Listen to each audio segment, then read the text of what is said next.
অদ্য আমরা হরিকথা প্রসঙ্গে শ্রবণ করিব শ্রী শ্রীবাস পণ্ডিতের জীবনচরিত। শ্রীবাস পণ্ডিত হলেন পঞ্চতত্ত্বের পঞ্চমতম শ্রী শ্রীবাস পণ্ডিত। তিনি পূর্বলীলায় দেবশ্রী নারদ নামে পরিচিত ছিলেন, যিনি সদা হস্তে বীণা ধারণ করত নারায়ণ নারায়ণ সংকীর্তন করিয়া ভ্রমণ করিতেন। পঞ্চতত্ত্ব হইতেছে শ্রী গৌরাঙ্গ মহাপ্রভু, শ্রী নিত্যানন্দ প্রভু, শ্রী অদ্বৈত প্রভু, শ্রী গদাধর পণ্ডিত গোস্বামী এবং শ্রী শ্রীবাস পণ্ডিত। পঞ্চতত্ত্বের বন্দনা সর্বপ্রথমে শ্রীল কৃষ্ণদাস কবিরাজ গোস্বামী স্বরচিত শ্রী চৈতন্য চরিতামৃতে বলিয়াছেন, পঞ্চতত্ত্বাত্মকং কৃষ্ণং ভক্তরূপ স্বরূপকম ভক্তাবতারং ভক্তাক্ষং নমামি ভক্ত শক্তিকম।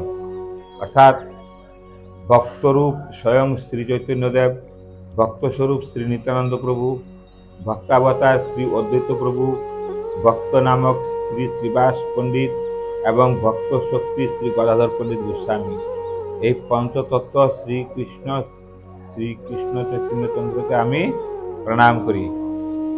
কাজেই এই শ্রীবাস পণ্ডিতের আশ্রয়ে আমি শ্রী শ্রীবাসং তদা প্রমাদং পণ্ডিতং সদা শুক্লাম্বরধরং গৌরং গৌরভক্তি প্রদায়কম।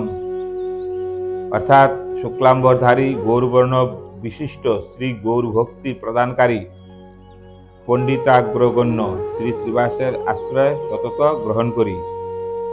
শ্রীবাস পণ্ডিতং নৌমি গৌরাঙ্গ প্রিয় পার্ষদম যস্য কৃপা লবেনাপি গৌরাঙ্গে জয়তে রতি। শ্রী গৌরাঙ্গের প্রিয় পার্ষদ শ্রী শ্রীবাস পণ্ডিতকে আমি বন্দনা করি, যাহার কৃপালেশে শ্রী গৌরাঙ্গে রতি লাভ হয়। শ্রীহট্ট জেলায় শ্রীবাস পণ্ডিতের আবির্ভাব হয়। তাহার পাণ্ডিত্যের প্রভাবে প্রতিবেশী সকলেই অত্যন্ত আনন্দিত ছিলেন। তিনি অল্প বয়সের মধ্যেই বিদ্যা অধ্যয়ন করিয়া অত্যন্ত বড় পণ্ডিত হইয়াছিলেন। শ্রী গৌরাঙ্গ মহাপ্রভু যখন নবদ্বীপ ধামে অবতীর্ণ হইবেন, এই প্রকার বুঝিতে পারিয়া তিনি শ্রীহট্ট হইতে নবদ্বীপ ধামে আগমন করিয়া নিবাস করিতে থাকেন। শ্রীবাস পণ্ডিত যে স্থানে আগমন করিয়া নিবাস করিয়াছিলেন, সেই স্থানের নাম শ্রীবাসঙ্গন নামে অদ্যাবধি পরিচিত। বহিরঙ্গ সঙ্গে করে নাম সংকীর্তন, অন্তরঙ্গ সঙ্গে করে রস আস্বাদন। শ্রীবাসের গৃহেতে ভক্তগণ মিলি নিত্য নূতন আনন্দ লহরী। ভক্ত বিনা ভক্তিরস আজ আস্বাদিতে নারে, সেই জন্য ভক্ত সঙ্গে নানা ক্রিয়া করে। এক ভাগবত হয় ভাগবত শাস্ত্র, আরো ভাগবত হয় ভক্তিরস পাত্র।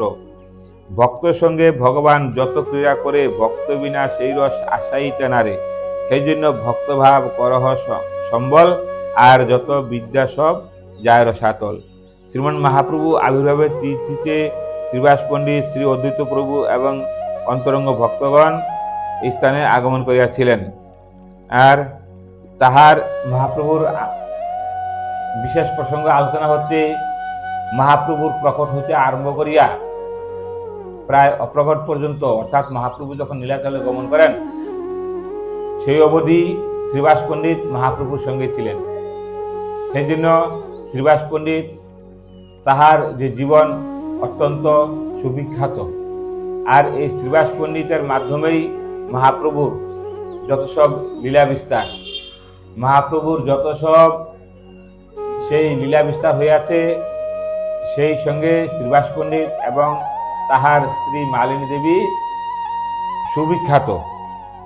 এখন মহাপ্রভুর আবির্ভাব ফাল্গুন মাসে শুক্লপক্ষে পূর্ণিমা তিথি সন্ধ্যা সময় গ্রহণ উপলক্ষে মহাপ্রভু যখন অবতীর্ণ হন, তখন সে সকলে আনন্দে মগ্ন ছিলেন। সেই সময় সেই পুরবাসী সকলে গ্রহণ উপলক্ষে নাম কীর্তন করতেছিলেন, হরি হরি বল করতেছিলেন। সেই সময় মহাপ্রভু অবতীর্ণ হয়েছেন।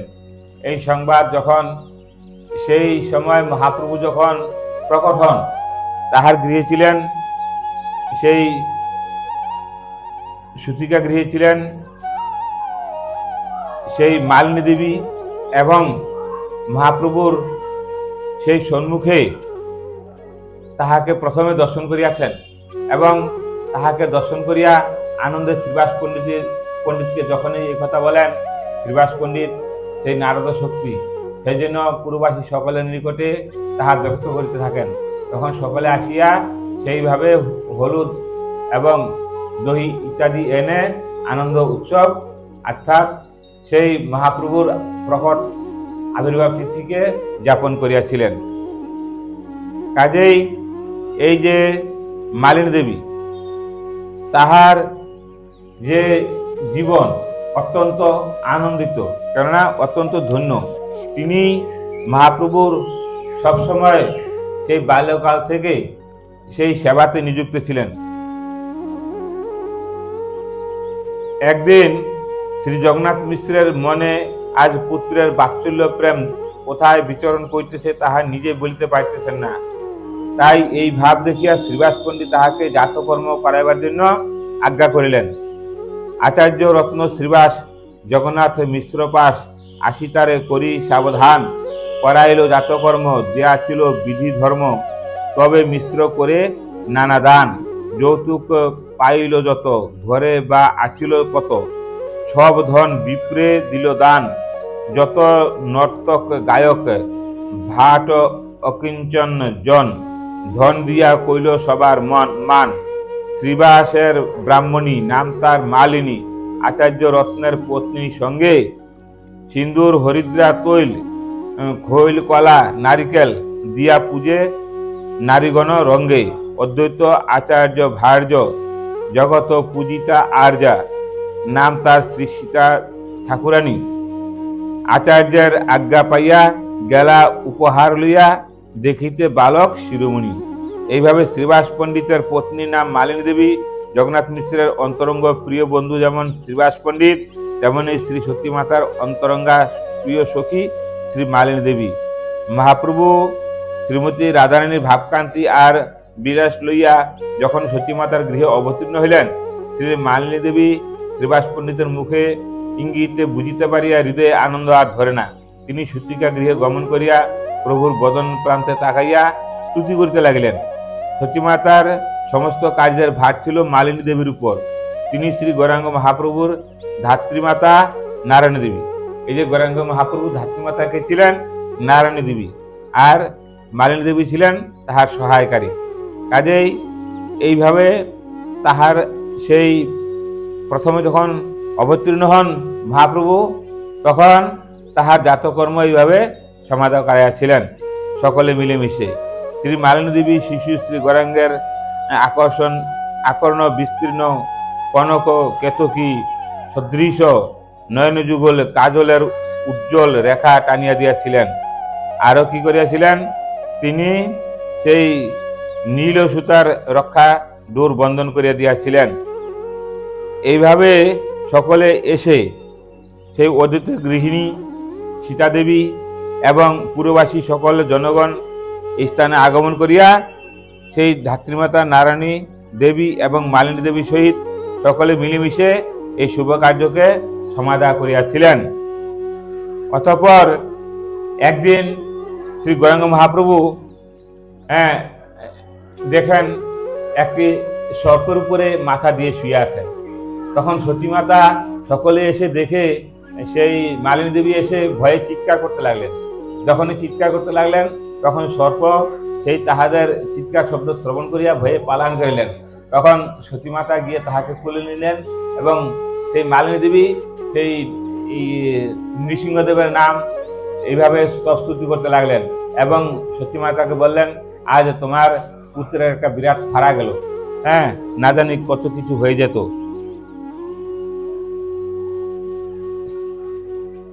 এইভাবে তাহার সেই কি আনন্দের দিন। বাল্যকাল হইতেই সতীমাতা শ্রী নিমাই চাঁদকে নিয়ে যেইভাবে আনন্দ মেতেছিলেন, আর মালিনী দেবী তাহার সহায়তা করিয়াছিলেন। এখন তাহাদের মধ্যে একজন বললেন, হে মাতো, তুমি অতি সত্বর পুত্রের ষষ্ঠী পূজা করো, কেননা কখন সর্প আসিতেছে, কখন অমঙ্গল দেখা যাচ্ছে, কাজে তুমি ষষ্ঠী পূজা করো। জানো সকলেই ষষ্ঠী পূজা করায় থাকেন সেই পুত্র সন্তান জন্মগ্রহণ করিলে। তখন সেই ষষ্ঠী পূজাতেও সেই মালিনী দেবী এবং শ্রী আমাদের শ্রীবাস পণ্ডিতের আরেক নাম শ্রীনিবাস পণ্ডিত, কাজেই এইভাবে তাহাকে দুই নামেই পরিচিত। হ্যাঁ, শ্রী নীলাম্বর চক্রবর্তী বিধি অনুসারে ষষ্ঠী পূজা সমাধান করিলেন, অতঃপর তথায় বহুবিধ দ্রব্য দান প্রদান করিয়াছিলেন। হ্যাঁ, ক্রমে প্রভুর বয়স এক মাস 2 মাস করে 6 মাসে যখন পরিণত হয়, তখন সকলে চিন্তা করিলেন যে অদ্বৈত প্রভুর এখন সেই অন্নপ্রাশনাদি অনুষ্ঠান করা বিশেষ প্রয়োজন। এখন সেই জন্য তাহারা সকলে বিধিব্যস্ত হয়ে গেলেন। অতঃপর সেই সীতাদেবী এই কথা শ্রবণ করিয়া শান্তিপুর হইতে সীতাদেবী ভান্ডারীর আসন গ্রহণ করিলেন স্থানে আগমন করিয়া, এবং মালিনী দেবী তাহাকে সাহায্য করিতে লাগলেন। মিষ্টান্ন পাকান্ন চর্বতুষ্য লেজ্জপেয় এই প্রকার বিবিধ খাদ্যদ্রব্য ভোগদ্রব্য তৈরি করিতে লাগলেন। শ্রী নীলাম্বর চক্রবর্তীর শুভলগ্নে গমন করিয়া জামাতাকে দহিত্রের শুভ অন্ন প্রদান কর্ম ও সুসম্পন্ন করিতে অনুমতি দিলেন। নিমন্ত্রিত বিপ্রগণ কেহ বেদ, কেহ ভাগবত, কেহ গীতা পাঠ করিতে লাগলেন। ক্রমে বৈদিক কার্য সমাপনান্তে ভোজন লীলা আরম্ভ হয়। শ্রীবাস পণ্ডিত পাত্রাসন দিয়া ব্রাহ্মণগণকে ভোজনে বসাইলেন। শ্রী সীতা ঠাকুরানী এবং শ্রী মালিনী দেবী তাহাদেরকে ভোজনে পরিবেশন করাইতে লাগিলেন। এইভাবে শ্রী নিমাই পণ্ডিতের অর্থাৎ শ্রী জগন্নাথ মিশ্রের গৃহে আজ কত কি আনন্দ। এখন নিমাই চাঁদ হামাগুড়ি দিতে শিখেছে। তিনি ঘরে আর বাহিরে সে হামাগুড়ি দিয়ে ঘুরে বেড়ায়। একদিন আঙ্গিনায় এক অজগর সর্প আসিয়াছে, তাহা দেখিয়া প্রভু তাহাকে ধরিবার জন্য গমন করিলেন। ইহা দেখিয়া সতীমাতা মালিনী দেবী তাহারা সকলে ভয়ে নারায়ণ নারায়ণ নাম, নৃসিংহদেবের নাম উচ্চারণ করতে লাগলেন। যে মাত্র তাহারা এইভাবে উচ্চারণ করতে লাগলেন, সর্প তখন ভয়ে পলায়ন করিলেন। তখন সেই সতীমাতা গিয়ে তাহাকে পুত্রকে কোলে নিয়ে স্নেহ করিতে লাগলেন এবং সেই বিধি অনুসারে ব্রাহ্মণ এনে পূজা করিতে লাগলেন। এবং সেই মালিনী দেবী বলেন, মা, নিমাই চাঁদের আজ বড় একটা ফাড়া গেল। নিমাই চাঁদ সকলের মুখপানে তাকাইয়া তখন মুস্কি মুস্কি হাসিতে লাগিলেন। কাজেই এই হেন নিমাই চাঁদের অপরূপ মহিমা। শ্রী শ্রীবাস পণ্ডিত এবং শ্রী সত্যভানু উপাধ্যায় তাহারা শ্রীহট্ট জেলায় সমসাময়িক ছিলেন। যখন শ্রীবাস পণ্ডিত শ্রীহট্ট জেলায় ছিলেন, তখন সত্যভানু নামে এক ব্রাহ্মণ, তিনিও সমসাময়িক ছিলেন। তিনি একদা ভ্রমণ করিতে করিতে শ্রী জগন্নাথ মিশ্রের গৃহে আগমন করিলেন। তখন জগন্নাথ মিশ্র তাহাকে গৃহে নিয়ে আদর সম্ভাষণা করে এবং তাহাকে নিজে হাতে ভোগ লাগিয়ে ঠাকুরের প্রসাদ নিবেদন করার জন্য অনুমতি দেয়। ব্রাহ্মণ সেইভাবে সেই রসই করে যেই মাত্র মহাপ্রভুর নামে নিবেদন করেন, তখন মহাপ্রভু বালক তিনি গৃহের ভিতরে এসে সেই অন্ন ব্যঞ্জন ভোজন করেন। তাহা দেখে ব্রাহ্মণ ক্রোধিত হয়ে রাগে বললেন যে এই তোমার এই নিমাই চাঁদ আমার ভোগকে নষ্ট করিয়া দিয়েছে, অতএব আমি আর ইহা গ্রহণ করিব না। তখন সেই জগন্নাথ মিশ্র তাহার চরণে স্তুতি করতে লাগলেন যে আমি আজ এখন ছেলেকে বেঁধে রেখিব, কাজেই আপনি পুনরায় রসই করে সেই ভোগ নিবেদন করুন। পুনরায় রসই করে যখনই ভোগ নিবেদন করছেন, সেই নিমাই চাঁদ সেই বন্ধন থেকেও সেই মুক্ত হয়ে এসে সেই ভোগ গ্রহণ করিলেন। তখন ব্রাহ্মণ খুব রাগ হয়ে গেলেন। তৃতীয়বার যখন এই প্রকার নিবেদন করলেন, তখন মহাপ্রভু তাহার সম্মুখে সেই দিব্য রূপ ধারণ করে বললেন যে তুমি কেন আমার নামে নিবেদন করো? আমার নামে যদি নিবেদন করো তাহলে আমি কি আর থাকতে পারি? তখন তাহার যখনই স্বরূপকে দর্শন করলেন, তখন ব্রাহ্মণের আনন্দ আর ধরে না। তখন মহাপ্রভুর সেই অধারামৃত গ্রহণ করে ব্রাহ্মণও ধন্য হয়ে গেলেন।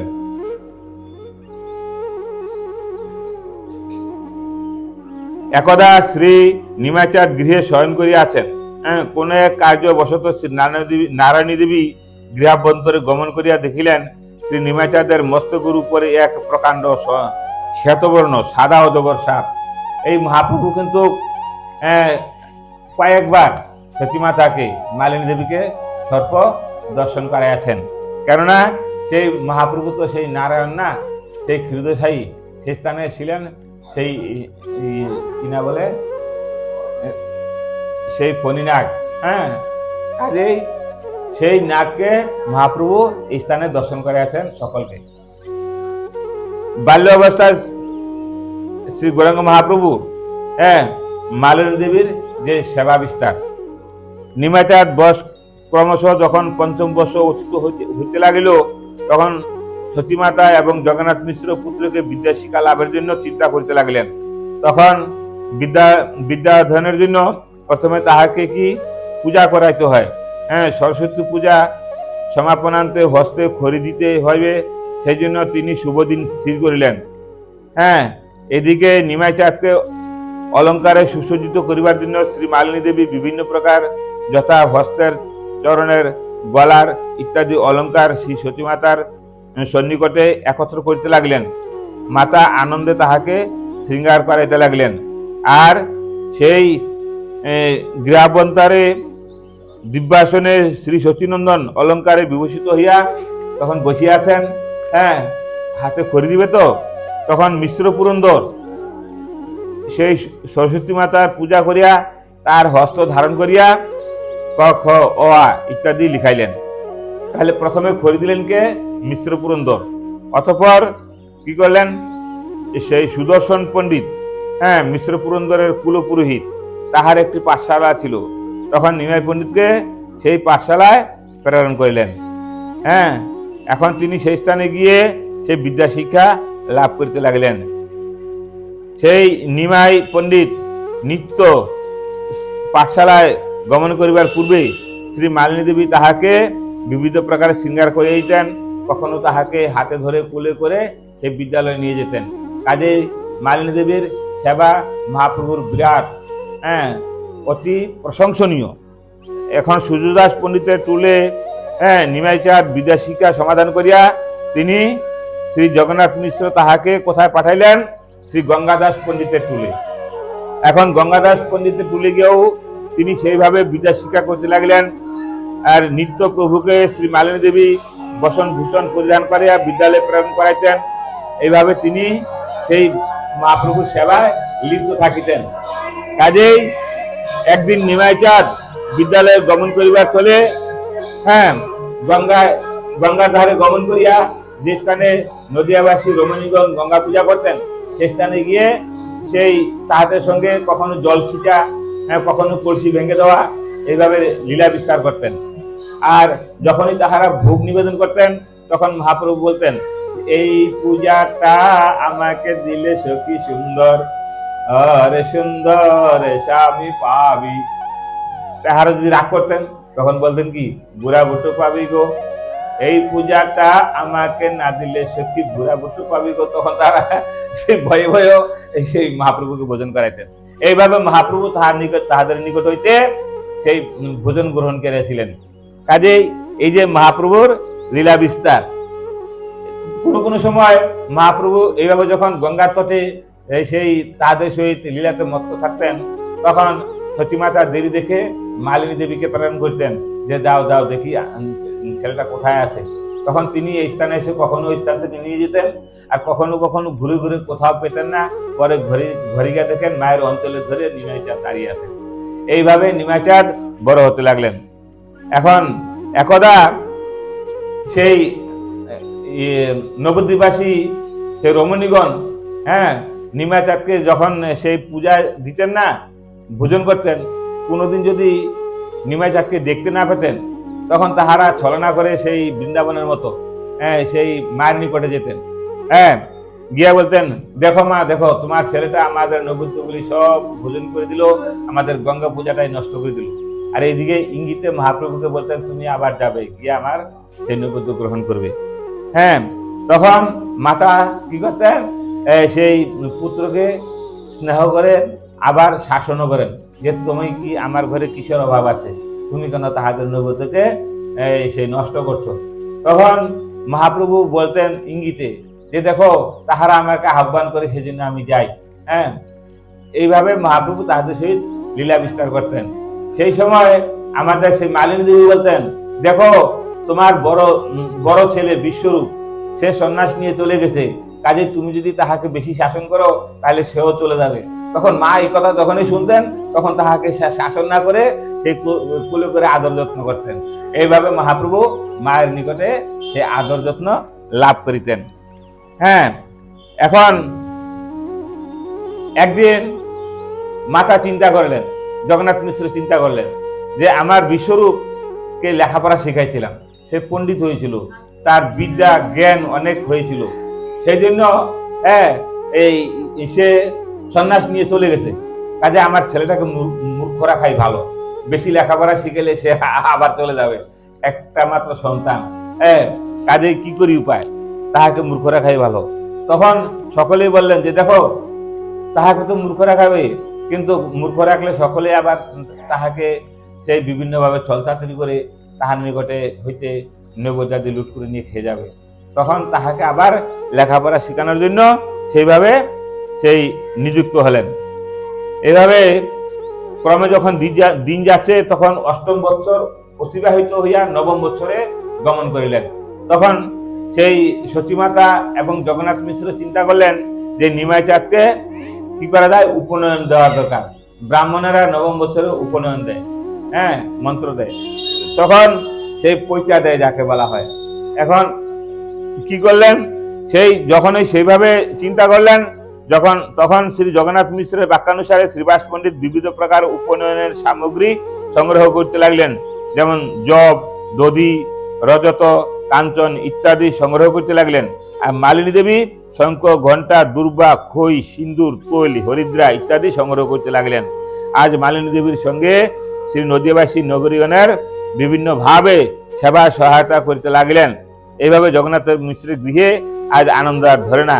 এখন সেইভাবে ক্রমে ক্রমে সেই মন্ত্রাদির মাধ্যমে বেদমন্ত্র পাঠ করিয়া নিমাই চাঁদকে উপনয়ন সংস্কার করাইলেন। অতঃপর বিধি অনুসারে ব্রাহ্মণ বৈষ্ণবগণকে ভোজন করাইতে লাগিলেন। যখন সেইভাবে ভোজন করাইতে লাগিলেন তখন আমাদের সেই শ্রীবাস পণ্ডিত সেইভাবে তাহাদিগকে সহায়তা করিতে লাগিলেন। এখন মহাপ্রভুর ক্রমে ক্রমে কি হলো,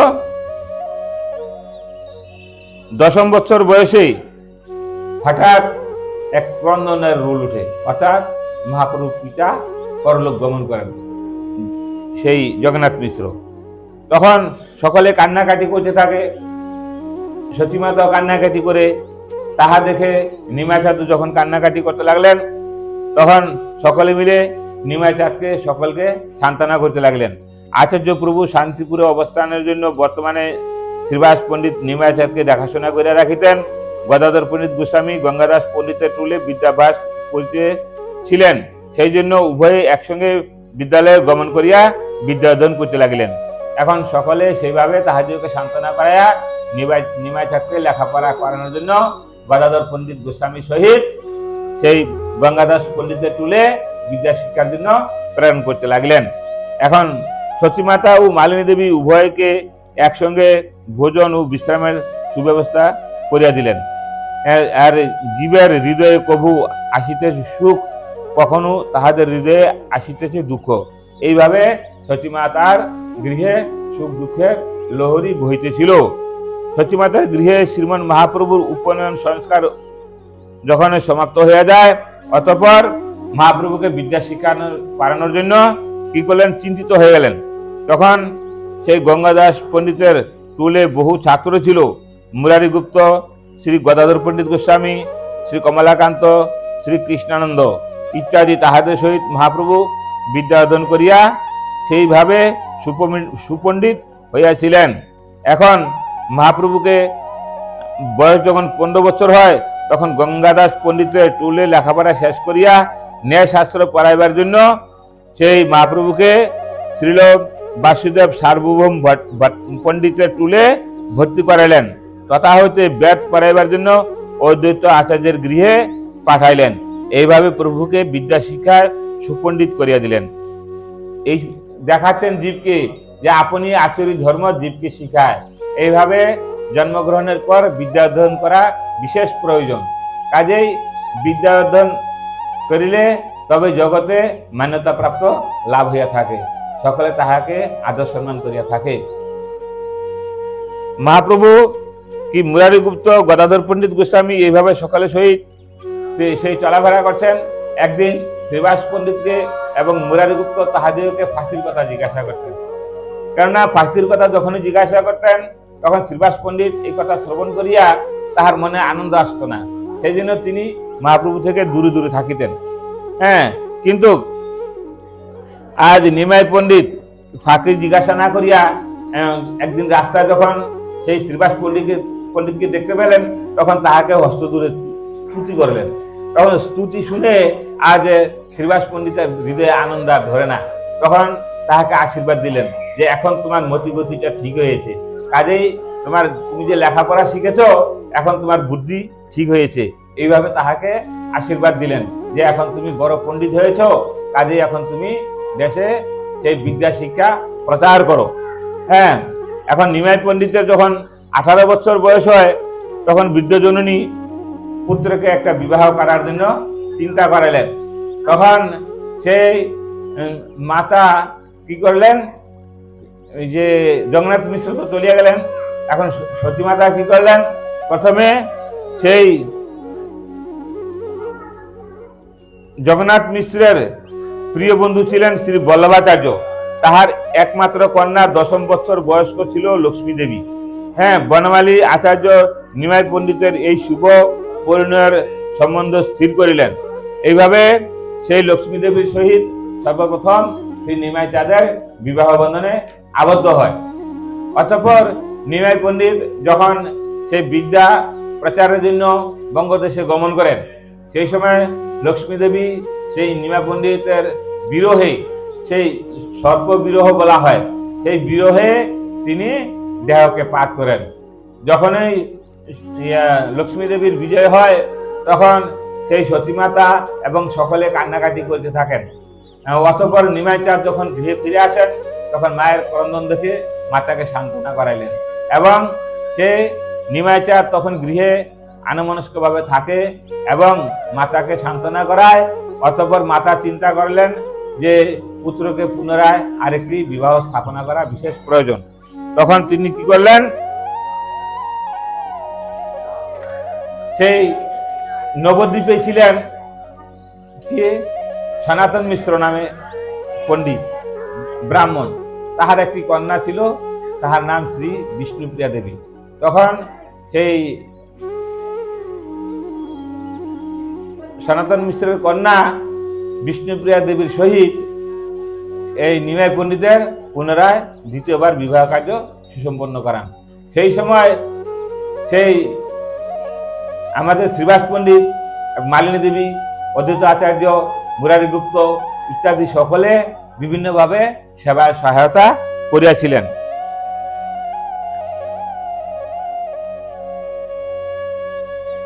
মহাপ্রভুর বিবাহ সময় বলেছেন কাশীনাথ পণ্ডিত উভয়ের মধ্যে ঘটকালি করাইছিলেন। এইভাবে মহাপ্রভু যখন সেই বিবাহ বন্ধনে আবদ্ধ হয়ে যায় পুনরায়, তখন মহাপ্রভু চিন্তা করলেন যে এখন কি করি উপায়।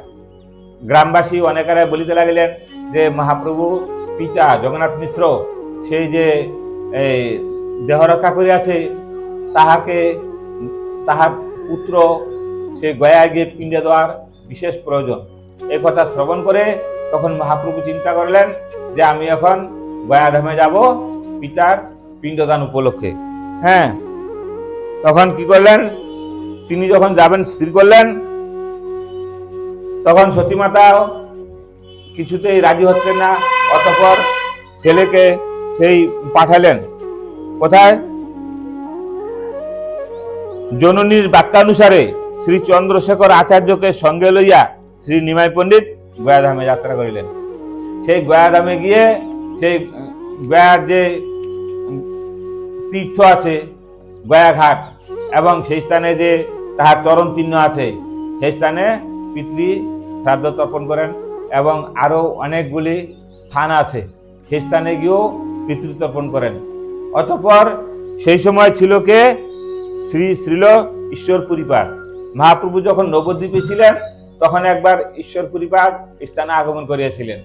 অতঃপর নিমাচার যখন সেই গয়াধামে গেলেন তখন ঈশ্বরপুরীপাদের সঙ্গে তাহার দেখা হয়। ঈশ্বরপুরীপাদ তিনি সন্ন্যাসী।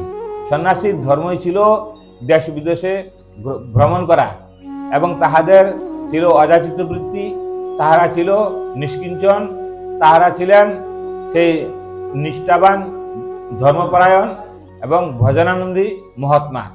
তিনি ভ্রমণ করতে করতে যখন সেই স্থানে গেলেন, মহাপ্রভু তাহাকে দর্শন করিয়া তখন তাহার নিকটে দীক্ষামন্ত্রের জন্য নিবেদন করিলেন। তখন মহাপ্রভু তাহাকে দীক্ষামন্ত্র দিলেন। মহাপ্রভু তাহার নিকটে দীক্ষামন্ত্র গ্রহণ করিয়া পুনরায় যখন গৃহে এলেন, গৃহে এসে তখন তাহার আর মন সেই আগে যে প্রকার পণ্ডিতের দিকে ছিল, দেশ বিদেশে সেই বিদ্যা প্রচার করা, এখন মহাপ্রভু সেইটাকে বন্ধ করে দিয়ে এখন মহাপ্রভু হরিনামে মত্ত হইলেন। সেই শ্রীবাস পণ্ডিত, গদাধর পণ্ডিত গোস্বামী, অদ্বৈত প্রভু, এইভাবে মুরারি গুপ্ত, এইভাবে সমস্ত ভক্তগণের সহিত নগর সংকীর্তন। তিনি এই সংকীর্তন করার সময় উদ্দণ্ড নৃত্য কীর্তন, তাহার সেই নৃত্য কীর্তন, সেই গোলকের প্রেমধন হরিনাম সংকীর্তন এই মহাপ্রভু আনয়ন করিয়াছেন কলির জীবকে উদ্ধার করার জন্য। কেননা বলেছেন কলির জীব তাহাদের আয়ু বয়স কম, সত্যযুগে হাজার হাজার বছর তাহাদের আয়ু ছিল, সেই জন্য তাহারা ব্রহ্মচর্য, গার্হস্থ, বানপ্রস্থ, সন্ন্যাস এই চারটা ধর্মকে গ্রহণ করিয়াছিলেন। কিন্তু কলির জীব পদ্মপত্রে জল যেমন করে টলমল, তদ্রূপ জীবের জীবন আছে কেবল। কখন যে প্রাণ চলে যাবে তাহার কোনো ঠিকানা নাই। সেই জন্য বলছেন কলির জীব তাহারা যখনই তাহাদের মন চাবে তখন থেকেই হরিনাম প্রচার করো, হরিনামকে জপ করো এবং সেইভাবে সাধন ভজনে রত হয়ে যাও। মহাপ্রভু এই শিক্ষাই দিয়েছিলেন। সেই জন্য শ্রীবাস পণ্ডিত তিনিও তাহাদের সহিত সেইভাবে নৃত্য কীর্তনে মগ্ন হইলেন। এখন অদ্বৈত আচার্য কিন্তু শান্তিপুরে এখন আর থাকতে পারছেন না। মহাপ্রভু যদিও বিদ্যা শিক্ষার জন্য অদ্বৈত প্রভুকে গুরু বানিয়েছিলেন, অদ্বৈত প্রভু নিকটে সে বেদ পাঠ করিয়েছিলেন, শ্রবণ করিয়াছিলেন, শিক্ষা লাভ করিয়াছিলেন। এখন অদ্বৈত প্রভু পর্যন্ত স্থানে এসে, কারণ অদ্বৈত প্রভুর হুঙ্কারে তিনি সেই গোলক হতে ভুলকে এসে আসেন। এখন তিনি এবং হরিদাস ঠাকুর, নিত্যানন্দ প্রভু তাহারা সকলে একত্রিত হয়ে নাম সংকীর্তনে মগ্ন হইলেন। এখন মহাপ্রভু একদা শ্রী সতীমাতা শ্রীবাস পণ্ডিতকে ক্রন্দন করিতে করিতে নিজ দুঃখের কথা জানাইলেন। সতীমাতাকে সান্ত্বনা প্রদান করিয়া শ্রীবাস পণ্ডিত তাহার গৃহে গমন করিলেন। সেই সময় মহাপ্রভু তাহাকে দর্শন করিয়া নিজ অন্তরের কথা প্রকাশ করিলেন। অতঃপর শ্রীবাস পণ্ডিত মাতাকে শান্ত করাইয়া নিজ গৃহে গমন করিলেন।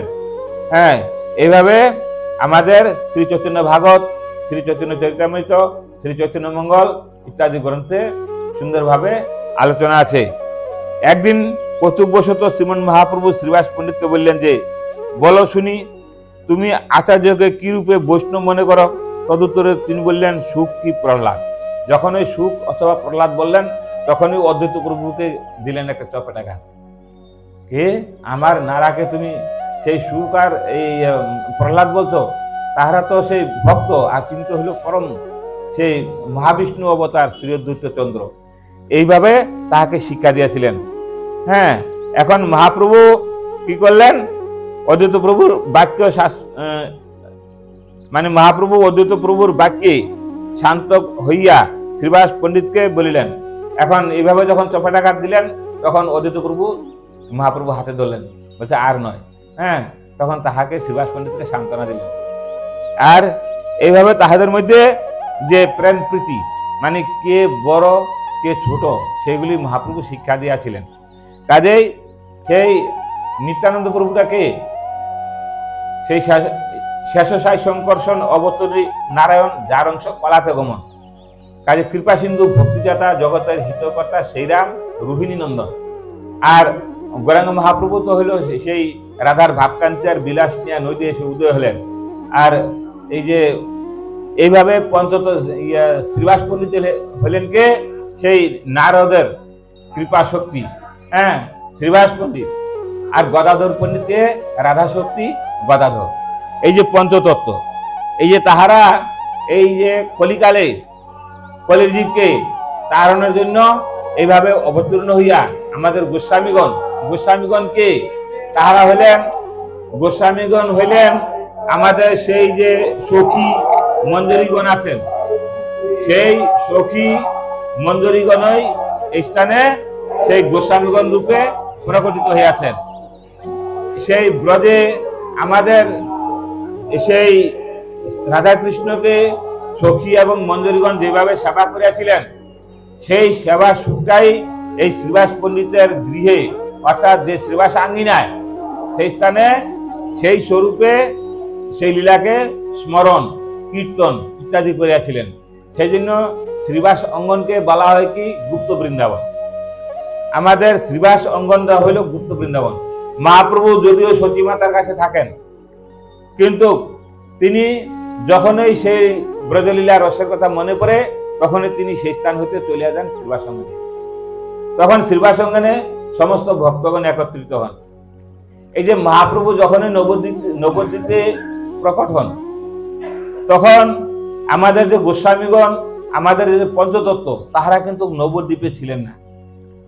কেউ শান্তিপুর, কেউ কালনা, কেউ কাটোয়া, হ্যাঁ, এইভাবে এই এক এক জায়গায়, হ্যাঁ, ছিলেন।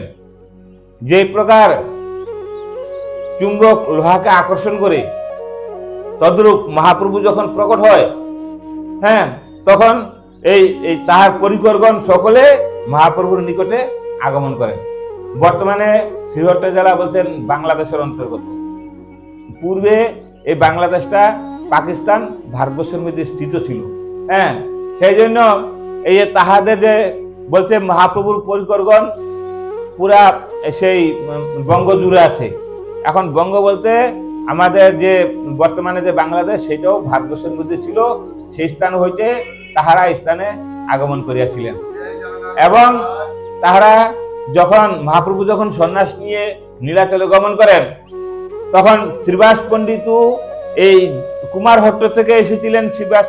শ্রীবাস পণ্ডিত এই নবদ্বীপে যখন এই মহাপ্রভু সন্ন্যাস নিয়ে নীলাচলে চলে যান, তখন শ্রীবাস পণ্ডিত মহাপ্রভুকে না দেখে থাকতে পারেন না। তখন তাহার ভাই, তাহারও তো সেই প্রকার, হ্যাঁ, মহাপ্রভুর পরিকর, তখন তিনি পুনরায় তাহাদের নিকটে চলে গেলেন শ্রীহট্টে। আর মহাপ্রভু যখন সেই নীলাচলে ছিলেন, তখন বৃন্দাবনে কয়েকবার গমনাগমন উপলক্ষে আসা যাওয়া করেছিলেন। তখন এই শ্রীবাস পণ্ডিতের গৃহে গমন করিয়াছিলেন, একবার যাওয়ার সময়, একবার আসার সময়। এখন শ্রীবাস পণ্ডিতকে আমাদের সেই নারদ শক্তি শ্রীবাস পণ্ডিত, মহাপ্রভু যখন এই নীলাচলে গমন করেন, তখন এই মহাপ্রভুকে দর্শনের জন্য সেই সমস্ত অদিত প্রভু, নিত্যানন্দ প্রভু সকলেই সেই নীলাচলে গমন করিয়াছিলেন। শ্রীবাস পণ্ডিতও অনেকবার গমন করেছিলেন, কিন্তু শ্রীবাস পণ্ডিত যখন বৃদ্ধ হয়ে যান, তখন আর গমনাগমন করতে পারেন নাই।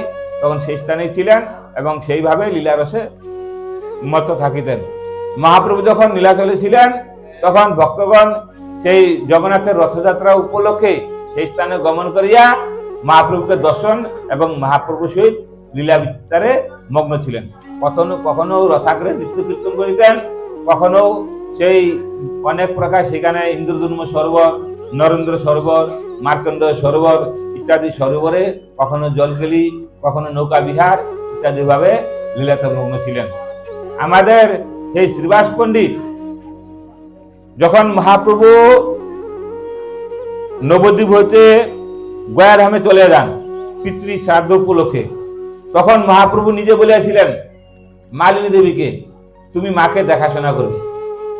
আর শ্রীবাস পণ্ডিতকে বলেছেন যে তুমি মাকে দেখাশোনা করবে। আবার মহাপ্রভু যখন এই কাটোয়াতে সন্ন্যাস নিয়ে যখন নীলাচলে গমন করেন, তখনও শ্রীবাস পণ্ডিতকে বলিয়াছিলেন যে তুমি মাকে দেখাশোনা করবে। এই যে শ্রীবাস পণ্ডিতের সম্পূর্ণ তাহার যে জীবনীটা মহাপ্রভুর সঙ্গে কনে কন করে লীন ছিল, যুক্ত ছিল। আর মহাপ্রভু যখন নীলাচলে থাকেন, তখন মাতা সতী মাতা মহাপ্রভু কি ভালোবাসেন সেই খাবার দাবার ভোগর এবং বিভিন্ন প্রকার জিনিস মহাপ্রভুর জন্য প্রেরণ করতেন শ্রীবাস পণ্ডিতের মাধ্যমে। আবার মহাপ্রভু মাতৃ মানে প্রেম স্নেহ, সেই জন্য মায়ের জন্য বস্ত্র ইত্যাদি সেই শ্রীবাস পণ্ডিতের হাতে দিতেন মাকে নিয়ে পৌঁছে দেওয়ার জন্য। মাতা সেগুলি দেখে ক্রন্দন করিতেন, হ্যাঁ, নিমাই তাদের কথা মনে পড়িত। কাজেই এই হেন শ্রীবাস পণ্ডিত। আমাদের শ্রীবাস পণ্ডিতের যত আমাদের গোস্বামীগণ আছে, যত পরিকরগণ আছে, নিত্যানন্দ প্রভু বলো, অদ্বৈত প্রভু বলো, গদাধর পণ্ডিত গোস্বামী বলো, রূপ সনাতন বলো, যত ভক্তগণ আছে সকলের চেয়ে মহিমা শ্রীবাস পণ্ডিতের বেশি। কেননা মহাপ্রভু প্রকট হওয়ার পূর্বেই শ্রীবাস পণ্ডিত শ্রীহট্ট হইতে নবদ্বীপে আগমন করেন এবং মহাপ্রভু যখন প্রকট হয় তখনও এই মালিনী দেবী শ্রীবাস পণ্ডিতের পত্নী সেই সুতিকা গৃহে ছিলেন এবং শ্রীবাস পণ্ডিত তখন তাহার সেই জগতে প্রচার করেন। সকলে এসে নিমাইচাঁদকে দর্শন করেন। অতঃপর সেই নিমাইচাঁদের যে উপনয়ন, নিমাইচাঁদের যে এই অন্নপ্রাশন, নিমাইচাঁদের যে যত কিছু সমস্ত সেবা কার্যে তাহারা দুজনে ছিলেন। সকলের সঙ্গে মিলেমিশে তাহারা দুজনে সেই সেবাতে লিপ্ত ছিলেন। মহাপ্রভু যখন, আপনারা সকলে জানেন, বাচ্চা যখন ছোট থাকে তাকে কোলে নিতে হয়, তাকে আদর করতে হয়, তাকে স্নেহ করতে হয়, তাকে স্নান করাতে হয়, তাকে ঘুম পাড়াতে হয়, হ্যাঁ, এইভাবে তাকে ভোজন দিতে হয়। এই সমস্ত কিছু করেছেন মালিনী দেবী মহাপ্রভু। সেজন্য মালিনী দেবী হইল মহাভাগ্যবান। আর নিমাই পণ্ডিত তিনি জগন্নাথ মিশ্রের গৃহে গিয়ে সেই মহাপ্রভুর যত সব সেই পরিপাটি, সেই বাজার করা, সেই মহাপ্রভুর সঙ্গে সেইভাবে সমস্ত সেই কোন সময় কোন কার্য, হ্যাঁ, সেই বিধি অনুসারে, নিয়ম অনুসারে, সময় অনুসারে সেটাকে সমাধা করিতেন। সেই জন্য শ্রীবাস পণ্ডিত মহাপ্রভুর অতি প্রিয় অন্তরঙ্গ ভক্ত। সেই জন্য মহাপ্রভুর মূল সেন্টার, মূল স্থানটাই হলো শ্রীবাসঙ্গন। বৃন্দাবনের যেমন আমাদের মূল স্থান হলো কোনটা? সেই নিধুবন আর নিকুঞ্জবন, যেটা গোবিন্দ স্থল বলা হয়, যে স্থানে রাধাকৃষ্ণ শয়ন করেন, যে স্থানে রাধাকৃষ্ণ রাসলীলা করেন, যে স্থানে রাধাকৃষ্ণ সেই কুঞ্জের যত সব লীলা খেলাগুলি হয়। তদ্রূপ এই নবদ্বীপের যত সব লীলাগুলি হয়েছে, একটা তো হলো দুটা, একটা হলো বহিরঙ্গ লীলারস, একটা হলো অন্তরঙ্গ লীলারস। তো বহিরঙ্গ হলো নাম সংকীর্তন, সকলে যারা নাম কীর্তন করেছেন, আর অন্তরঙ্গ রসটা এই যে ব্রজলীলা রসটা আস্বাদন করেছেন শ্রীবাস অঙ্গনে। সেই জন্য শ্রীবাস পণ্ডিতের অঙ্গনটা বিরাট প্রসিদ্ধ। শ্রীবাস পণ্ডিতের অঙ্গনে গমন করার কয়েকটি পদ্ধতি দেখা গেছে। একটা হলো কি, শ্রীবাস পণ্ডিতের আঙ্গিনায় একটা পুষ্পের বাগিচা ছিল, অদ্যাবধি আছে। সেইখানে অনেক পুষ্প প্রস্ফুটিত হইত সকালে। তো বৈষ্ণবগণ সকলে সেই স্থানে গিয়া পুষ্প চয়নের ছলে সেই স্থানে গমন করিয়ে সেই হরিকথা শ্রবণ করতেন। এই একটা হলো পয়েন্ট। আরেকটা হলো মহাপ্রভুর যখনই ব্রজলীলার সেই স্মরণ হতো তখন সেই স্থানে গমন করতেন। আর মহাপ্রভুর যখনই গমন করতেন, মহাপ্রভুর অন্তরে যখনই সেইটা স্মরণ হয় তখন সমস্ত ভক্তগণ সেই স্থানে গিয়ে একত্রিত হন। মহাপ্রভুর সেই স্থানে বেদি আছে, আসন আছে, সর্বোচ্চ হইলে মহাপ্রভুর আসন। তারপরে বামে প্রিয় গদাধর, দক্ষিণে নিতাই, মধ্য আসনে বসেন চৈতন্য গোসাই, আর কি নিত্যানন্দ প্রভুর বামে আছেন অদ্বৈত প্রভু, আর গদাধর পণ্ডিতের বামে আছেন শ্রীবাস পণ্ডিত। এই হলো পঞ্চতত্ত্ব ক্রম অনুসারে। তার নিচে বেদি আছেন ক্রম অনুসারে, নিচে নিচে প্রথমে মহাপ্রভুর আসন, তারপরে অদ্বৈত প্রভু নিত্যানন্দ প্রভুর আসন, তারপরে গদাধর আর শ্রীবাসের আসন, তারপরে সেই গোস্বামীগণের আসন, জয় রূপ সনাতন ভট্ট রঘুনাথ, শ্রীজীব গোপাল ভট্ট, দাস রঘুনাথ ইত্যাদি আমরা যে রূপ গোস্বামী ইত্যাদি বলে থাকি, সেই গোস্বামীগণের আসন। সেই স্থানে শ্রীবাসঙ্গন, শ্রীবাসঙ্গনটা হলো একটা বিশেষ একটা পুষ্পোদ্যান যাকে বলা হয়। শ্রীবাসঙ্গনটা এই যে আমরা যে মন্দিরের সামনে যে এটা আঙ্গিনা বলা হয়, হ্যাঁ, ছুটি সি কিশোরী মেরে আঙ্গিনা মে নাচে রে, হ্যাঁ, পায়েল কি পাইলিয়া বাজে, ছমছম করতে নাচে। এই যে ইয়ে আঙ্গিনা, উঠান যাকে বলা হয়, সেই স্থানে মহাপ্রভু, সেই স্থানে শ্রীবাস পণ্ডিতের যে গৃহ ছিল তাহার সম্মুখে শ্রীবাস অঙ্গন। সেই শ্রীবাস অঙ্গনে মহাপ্রভু, সেই স্থানে ছিল একটা বিরাট পুষ্পের বাগিচা, সেই স্থানে ছিল বেদী, সেই স্থানে বসে তাহারা অন্তরঙ্গ রস আস্বাদন করতেন। কাজেই এই যে শ্রীবাস পণ্ডিতের যে গৃহটা, সেটা অতি পবিত্র। সেই জন্য যাহারা নবদ্বীপে গমন করবেন তাহারা অবশ্যই শ্রীবাস পণ্ডিতের অঙ্গন দর্শন করবেন। অদ্যাবধি সেই স্থানে সেই গোস্বামীগণের সেই বিগ্রহ এবং পঞ্চতত্ত্বের বিগ্রহ, মহাপ্রভু সোনার গৌরাঙ্গ ইত্যাদি অনেক কিছু দর্শন লাভ হইয়া থাকে। কাজেই এই হেন সেই শ্রীবাস পণ্ডিতের জীবনী। শ্রীবাস পণ্ডিত এইভাবে মহাপ্রভু সহিত সেই লীলাতে মগ্ন ছিলেন। এখন আমাদের বিশেষ আরো আলোচনা হচ্ছে, হ্যাঁ, কখনো নিত্যানন্দ প্রভু সহিত মহাপ্রভুর মিলন। নিত্যানন্দ প্রভু প্রথমে আসিয়াছিলেন সেই বৃন্দাবনে, এসে দেখেন কোথায় কৃষ্ণ খুঁজে পাচ্ছেন না। তখন সেই স্বপ্নাদেশ অনুসারে বলছেন যে তিনি এখন বৃন্দাবনে কৃষ্ণ রূপে নাই, তিনি নবদ্বীপে আছেন। কোথায়? সেই সতীমাতার গৃহে নিমাই চাঁদ নামে। তখন তিনি সেই স্থানে গিয়ে কোথায় প্রথমে উঠেছিলেন? নীলাম্বর আচার্যের গৃহে। সেই স্থানে মহাপ্রভু গিয়ে তাহার সহিত মিলিত হন। সেই সময় সেই শ্রীবাস পণ্ডিত, অদ্বৈত আচার্য প্রভু এবং হরিদাস ঠাকুর, আমাদের গদাধর পণ্ডিত গোস্বামী, তাহারা সকলেও সেইভাবে সেই স্থানে নৃত্য কীর্তনাদি করিয়াছিলেন। এখন শ্রীবাস পণ্ডিতের গৃহে একটি প্রসঙ্গ হচ্ছে ব্যাস পূজা। ব্যাস পূজা আপনারা সকলে করে থাকেন, গুরু পূজা করে থাকেন, গুরু পূর্ণিমাতে ব্যাস পূজা, গুরু পূজা। এখন এই একদিন মহাপ্রভু স্বয়ং নিজে বলছেন যে অদ্য আমরা ব্যাস পূজায় যোগদান, অংশগ্রহণ করিব। কোথায়? শ্রীবাস অঙ্গনে। তখন সমস্ত ভক্তগণ সেখানে গেলেন। সেখানে গিয়ে সেখানে আসন বানালেন। আসনে বেদি বানিয়ে মহাপ্রভুকে বসালেন। সকলে মিলে বসে দুধ, দধি, গৃহ, মধু, শর্করা ইত্যাদি দ্বারা অভিষেক করালেন। অতঃপর সেই গঙ্গার জল দিয়ে স্নান করালেন। এইভাবে ব্যাস পূজা করালেন। সেই সময় একজনের, সেই আমরা যাকে বলি, সেই তিনি সদা মহাপ্রভুর জন্য গঙ্গা থেকে জল আনিতেন। হ্যাঁ, তাহাকে বলতেন কি? দুঃখী কৃষ্ণদাস। তাহার নাম ছিল দুঃখী। তো মহাপ্রভু একদিন বলছেন, আমি যে স্নান করি নিত্য, আমার স্নানের জলটা কে এনে দেয়? বলছে, প্রভু ওই যে দুঃখী কৃষ্ণদাস। বলছে, আজ থেকে সে দুঃখী নয়, সে আজ থেকে সুখী। তাহার নাম হলো সুখী কৃষ্ণদাস। দেখো, কাজে যাহারা মহাপ্রভুর সেবা করে তাহারা সুখী হয়ে যায়, তাহার আর দুঃখী থাকে না। ইহকালে তো সুখ হয়, আবার পরকালে শান্তি মিলে। এই হেন মহাপ্রভুর কৃপা। বলছে, মহাপ্রভুর কৃপা হলে মুকং করদিবা চালং পঙ্গুং লঙ্গয়তিগ্রিম যৎ কৃপা তমহং বন্দে পরমানন্দ মাধব। এইভাবে মহাপ্রভুর কৃপা লাভ হইয়া থাকে। এখন একদিন আমার এইভাবে প্রভুকে ডাকিয়া বলে, শ্রীবাস উদার না পূজন বেশ, এই পণ্ডিত তোমার, শ্রীপাদ তোমার। শ্রীবাসের বাক্যে শুনি শ্রীগুর সুন্দর, ধাইয়া সম্মুখে প্রভুর আইলা সত্তর। প্রভু বলে, নিত্যানন্দ শুনহ বচন, মালা দিয়া কর ঝাট বেশের পূজন। দেখিলেন নিত্যানন্দ প্রভু বিশ্বম্বর, মালা তুলি দিল তার মস্তকের উপর। চাচর চিকুর মালা শোভে অতি ভালো। মানে এইভাবে সেই মহাপ্রভুর মস্তকে কি ছিল জানো? কৃষ্ণের যে প্রকার ছিল, চাচর চিকুর মানে কোকড়ানো চুল, হ্যাঁ, সেই ক্যাশগুলি সেই প্রকার মহাপ্রভুর ছিল। হ্যাঁ, সেই মানে দর্শনে খুব সুন্দর।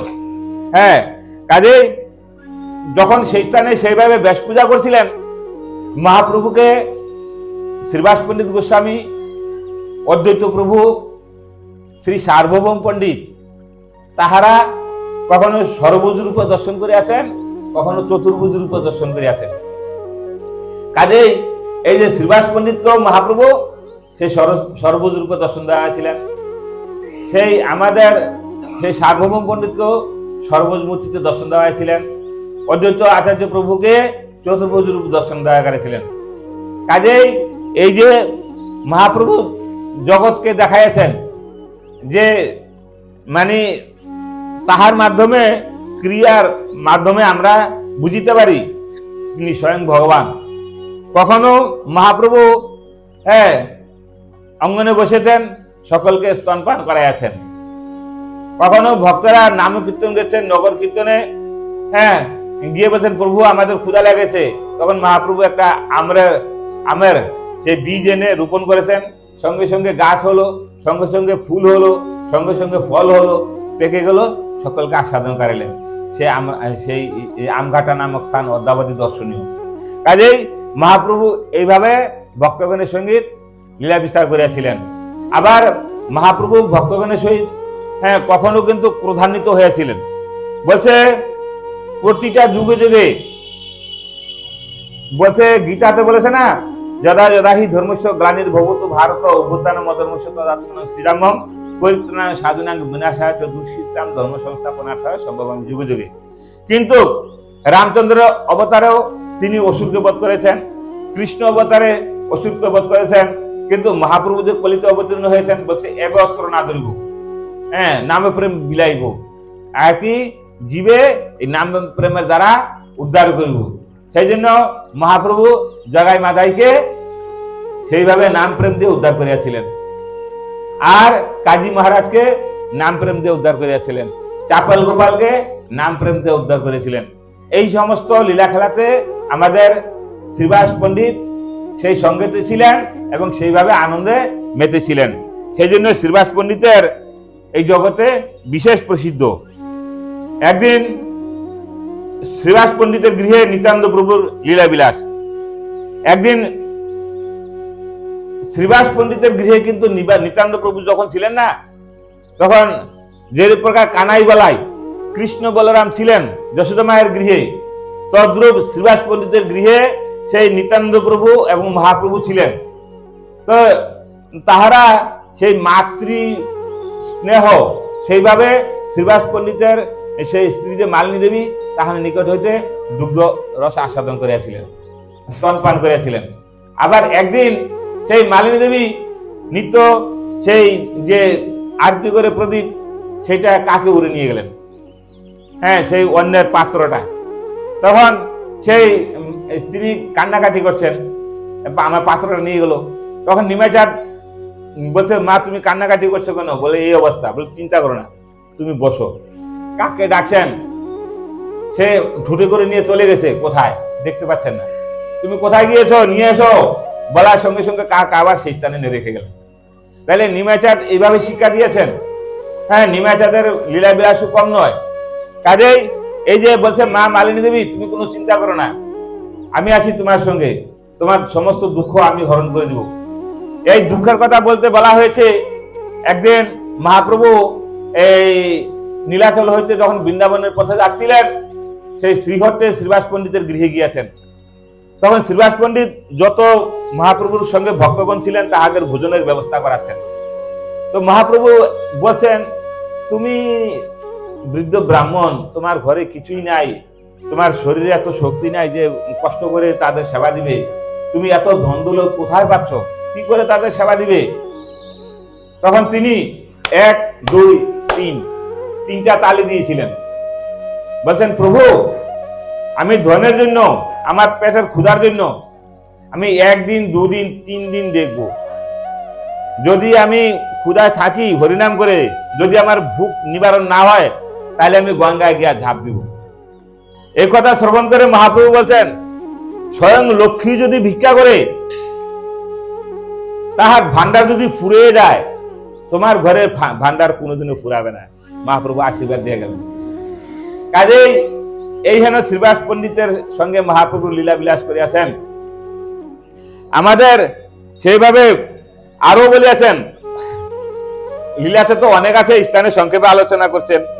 সেই হরিনাম সংকীর্তন প্রচারে মহাপ্রভুর সঙ্গে সেই শ্রীবাস পণ্ডিত ছিলেন। আরো বলছেন চাপাল গোপালের প্রসঙ্গে শ্রীবাস পণ্ডিতের শাশুড়িকে নিয়ে এক শিক্ষা দিয়েছেন। একদিন মহাপ্রভু শ্রীবাস পণ্ডিতের গৃহে সেই দরজা বন্ধ করে অন্তরঙ্গ রস আস্বাদন করা হয়। কেন? সেই অনেক রকমের লোক আছে, সবার মন ঠিক নাই, সেই জন্য কৃষ্ণ কথায় রস সেইখানে আস্বাদন হয় যে স্থানে নিজ প্রিয় ভক্তগণ থাকে, অন্য কথা আলোচনা হয় না। তো মহাপ্রভুর সঙ্গে যখন ব্রজলীলা রসাস্বাদন হয় তখন যেন অন্য প্রসঙ্গ না আসে, সেই জন্য মহাপ্রভু দরজা বন্ধ রাখেন। তো একদিন শ্রীবাসের শাশুড়ি চিন্তা করলেন যে তারা দরজা বন্ধ করে কি করে, একটা বুড়ি আর কি শ্রীবাসের শাশুড়ি বলছে আমি আজকে দেখবো। তিনি ভিতরে গিয়ে গোলার ভিতরে গিয়ে লুকিয়ে আছেন। তো মহাপ্রভু আজকে যে কীর্তন করছেন সে আনন্দ হচ্ছে না। তো শ্রীবাস পণ্ডিত চিন্তা করলেন আজকে মহাপ্রভু নৃত্য করছে কিন্তু সেই রকম তো আনন্দ হচ্ছে না কেন। হঠাৎ খুঁজে খুঁজে দেখে গোলার ভিতরে সেই শাশুড়ি লুকিয়ে আছে। যে মাত্র বাড়ি করে দিলেন আবার আনন্দ মেতে গেলেন। সেই জন্য বলছেন অন্তরঙ্গ ভক্তের সঙ্গে রস আস্বাদন। আরো হয়েছিল শ্রীবাস পণ্ডিতের সঙ্গে আরো একটা আলোচনা হচ্ছে, আমরা পরে আস্বাদন করিব। হ্যাঁ, এখন যে চাপাল গোপালকে উদ্ধার করাইলেন। হ্যাঁ, শ্রীবাস পণ্ডিত গৃহে মহাপ্রভু অন্তরঙ্গ ভক্তের সঙ্গে রসাস্বাদন করছেন। গ্রামবাসী জনগণ সবাই তো সমান নয়, বলছে দরজা বন্ধ করে মনে হয় কোনো কিছু খারাপ কাজ করে।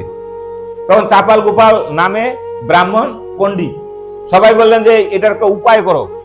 তারা সবার রাস্তায় হরি বল হরে কৃষ্ণ কৃষ্ণ কৃষ্ণ হরে হরে, হরে রাম রাম রাম হরে হরে, এবারে এইভাবে নগর কীর্তন করে হরি বল বলে আমাদের এই সে অসুবিধা হয়, তার একটা বিধান করো। তখন চাপাল গোপাল যে প্রকার কালী মায়ের পূজা হয় সেই বিভিন্ন প্রকার সেই তামসিক জাতীয় জিনিস মধ্যমাংস দরজার সামনে রেখে চলে গেলেন। শ্রীবাস পণ্ডিত যদিও অতঃপর সেগুলিকে পরিষ্কার করে দিয়েছিলেন, কিন্তু মহাপ্রভু তখন সেই ক্রোধ নিবারণ করতে পারে নাই। তখন তার শরীরে হয়ে যায় কুষ্ঠব্যাধি। তখন তিনি সেই অঙ্গের যে গলিত ক্লেদ তাহা যখন ঝরে পড়ে অনেক যন্ত্রণা। তখন একদিন মহাপ্রভু স্নানে যাচ্ছেন গঙ্গাতে, তিনি সেই রাস্তায় বসে আছেন, যদি মহাপ্রভু আসে তাহার নিকটে অপরাধ ক্ষমা যাচনা করবেন।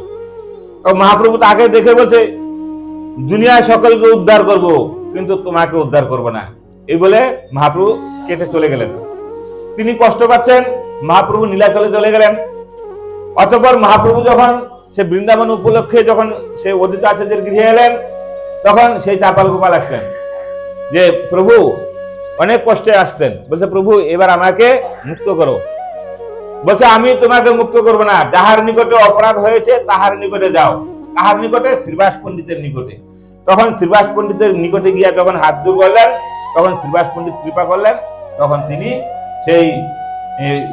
সেই রূপ থেকে মুক্ত হয়ে গেলেন এবং আনন্দে তিনি যে বৈষ্ণব যে নিন্দা করেছিল না, সেদিন আমরা যে বৈষ্ণব বন্দনা করে থাকি, সেই তাহারে রচিত এই বৈষ্ণব বন্দনা।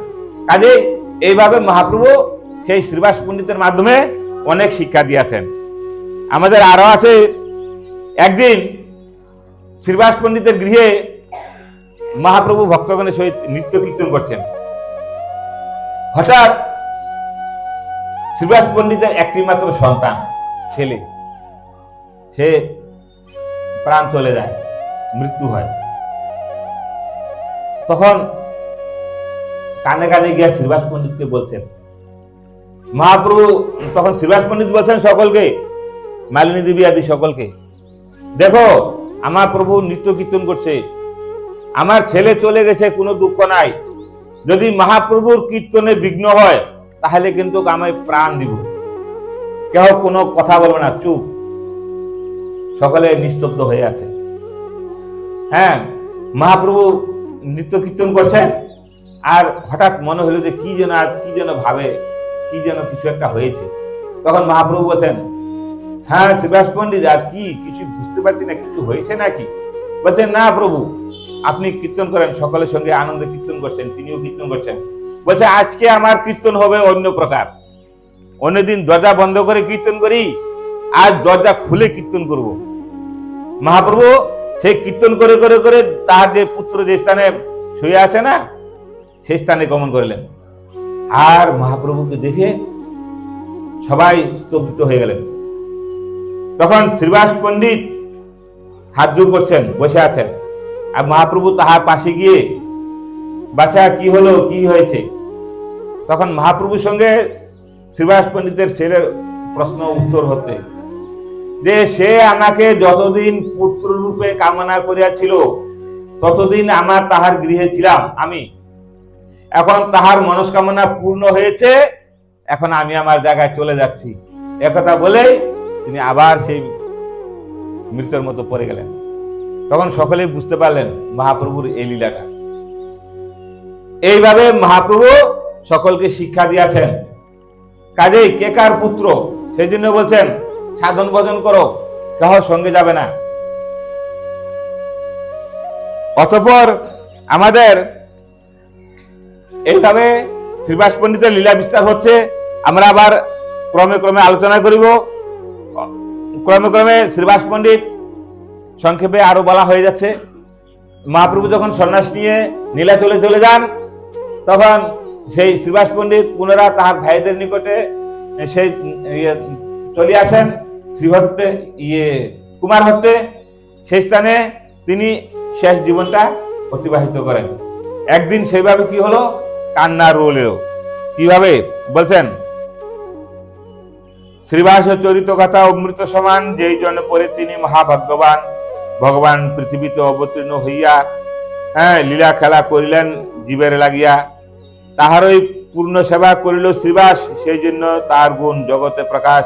শ্রীবাসের গুণ কথা শুনিলে শুনালে সমফল পাবে তাহা, ভাগবতে বলে গুণগান সবে ভাই প্রাণ ভরে গাও, জীবন সফল করো শ্রীবাস বলিয়া সেই নাচিয়া বেড়াও। শ্রীবাসের গুণকথা অনন্ত অপার, এই স্থানে কিঞ্চিত হইল প্রচার। জয় জয় শ্রীবাসের পণ্ডিত তব জয়, স্মরণ লইনু যেন তব কৃপা হয়। স্বরূপ দাসে তব কৃপার লাগিয়া, চরণে স্মরণ নিল দুহাত দুলিয়া। শ্রী গৌরাঙ্গ নিত্যানন্দ শ্রীদীত চন্দ্র, গাদাধর শ্রীবাসাদি গৌর ভক্তবৃন্দ, শ্রীকৃষ্ণ চৈতন্য প্রভু নিত্যানন্দ, হরে কৃষ্ণ হরে রাম শ্রী রাধে গোবিন্দ, হরে কৃষ্ণ কৃষ্ণ কৃষ্ণ হরে হরে, হরে রাম রাম রাম হরে হরে। এইভাবে শ্রীবাস পণ্ডিতের জীবনী যিনি শ্রবণ করিবেন, তিনিও সেইভাবে মহাপ্রভুর সহিত লীলা খেলায় মত্ত থাকিবেন। ইহাই আমার একমাত্র কামনা। নিতাই গৌর হরি বল। শ্রী শ্রীবাস পণ্ডিত কি, শ্রী শ্রীবাস পণ্ডিত কি, শ্রী শ্রীবাস পণ্ডিত কি, মহাপ্রভু কি। জয় জয় শ্রী রাধে।